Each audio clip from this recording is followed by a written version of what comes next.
Nesse vídeo vamos falar sobre os capítulos 5, 6 e 7 de 2 Crônicas. Esse aqui representa o ponto mais alto da história de Israel. Mais alto. Até esse ponto está subindo e depois disso está descendo. Mas esse é o ponto mais alto. Poderíamos dizer o seguinte: se Salomão não pecasse e os filhos dele também não, teria o reino de Deus na terra, porque Deus falou que ia habitar para sempre naquela casa, seu nome ia estar ali para sempre, e o reino dos filhos de Davi ia ser para sempre. Então, a inauguração do templo é o ponto mais alto em figura que tem na Bíblia, que tem na história de Israel. Graças a Deus que ainda não veio o cume, o ponto apoteótico da realidade que vai ser quando Jesus voltar e quando ele reinar e quando a casa dele não for de pedras ou de madeira, mas seja de pessoas. Deus vai habitar não só o nome dele, mas ele vai habitar numa casa feita de pedras vivas. Isso é maravilhoso. Mas esses capítulos falam da figura e é muito interessante nós vermos isso. Então você vê no capítulo 5 que Salomão foi lá e buscou a arca que estava na cidade de Davi. Onde estava na cidade de Davi? Numa tendazinha simplesinha que Davi arrumou lá, sem ordem, sem nenhuma, sem modelo nenhum. Simplesmente ele arrumou a tenda e ele quis buscar a arca, e buscou até errado, e morreu usar, porque estava trazendo num carro de boi. Agora Salomão já foi buscar direitinho, porque Davi já tinha aprendido essa lição. E você vai lembrar que esse aqui foi o fim da peregrinação da arca. A arca de Deus, que se representa a presença de Deus, tinha a lei dentro dela, as tábuas de pedra escritas com o dedo de Deus do Monte Sinai, e os querubins em cima, o propiciatório, tinha sido levado pelos filisteus, depois voltou para a terra de Israel, depois ficou na casa de Abinadab, em cima do outeiro, depois Davi foi levar e aí morreu Uzá, ficou na casa de Obed-edom por 3 meses, depois foi para a tenda perto da casa de Davi, lá na cidade de Davi, e agora vai para seu descanso final, a casa gloriosa que Davi queria construir e não pôde construir, mas que Salomão fez com milhares de homens, milhares de trabalhadores carregando, cortando as pedras nos montes, cortando aquelas árvores, cedros e mandando pelo mar para Jope. Milhares de horas de homens trabalhando e Davi conquistando todos os povos ao redor e conseguindo todo o ouro e a prata e o bronze. Representa o pico, o grande final de muitos anos e de muita labuta, de muito sangue derramado. O reinado de Salomão é um reinado que representa o reinado milenar de Jesus Cristo, que vai ser o verdadeiro filho de Davi e que realmente vai ser para sempre e que nunca vai ter mais problemas. Mas por isso que é muito importante nós vermos a figura, porque fala em figura daquilo que vai acontecer ainda no fim. E você vai notar que quando Deus falou com Davi que ele não ia fazer casa, mas que Deus ia fazer uma casa para Davi, que ele liga o reinado eterno de Davi e a casa de Davi, que a casa que Deus ia fazer para Davi não era de materiais, não era de alvenaria, era a família dele, eram os filhos dele. E Deus não estava só querendo abençoar Davi, mas estava dizendo que o reinado eterno de Davi, o reinado para sempre de Davi, seria uma época de paz para Israel, que Israel nunca mais seria oprimido pelos inimigos e nunca mais seria expulso da sua terra. Então, o reinado eterno de Davi e a casa de Deus em Jerusalém, onde Deus vai morar eternamente, e Israel eternamente em paz, é tudo interligado. Uma coisa está ligada com a outra. Tanto é que quando o anjo vai falar com Maria, sem ter casado ainda, que ela ia ter um filho, ele fala, ele vai reinar para sempre no trono de Davi, seu pai.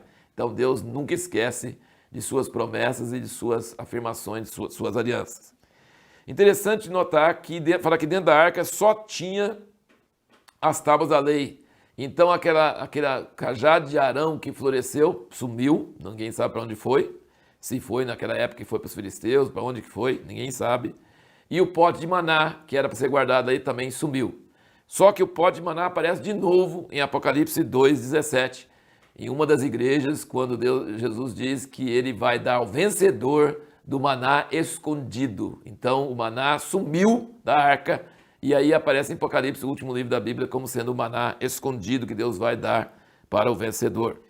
Mas aqui em Crônicas, então, no capítulo 5 e depois no capítulo 7, porque o capítulo 6 é a oração maravilhosa de Salomão, que nós já vimos em 1 Reis, mas aqui ele está falando no capítulo 5 sobre a preparação para isso, e a cena é maravilhosa. Se você lê ali no capítulo 5, nos versículos, você vê aqui nos versículos, logo depois que eles colocam a arca lá dentro, diz que no versículo 11, quando os sacerdotes saíram do lugar santo, os levitas estavam cantando, o sacrifício estava sendo oferecido, fumaça subindo, os levitas todos vestidos de branco, os sacerdotes tocando trombetas, os levitas tocando os instrumentos, usando o salmo de Davi.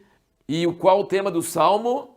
O tema do salmo de Davi é porque a sua benignidade ou a sua misericórdia dura para sempre. E nessa hora, sacrifício, levitas todos vestidos de branco, sacerdotes tocando trombetas, o cheiro do sacrifício, a fumaça visível, o coral de levitas, os sacerdotes tocando, sonoro, cheiro, tudo ao mesmo tempo, a visão, tudo isso junto.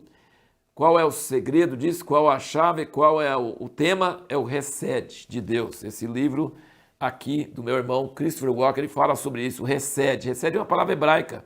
Não tem em inglês, não tem em português. E é traduzido em português como benignidade, misericórdia, mas nenhuma dessas palavras serve. Em inglês também é o mesmo problema, porque Hesed significa a misericórdia duradoura, eterna, que não depende de nada, somente de Deus. E aí, toda vez que fala, porque Ele é bom, porque a sua benignidade dura para sempre, está dizendo porque o seu Hesed dura para sempre. Isso é uma revelação muito grande, é o tema de todos os salmos. E significa, sabe o que é Hesed?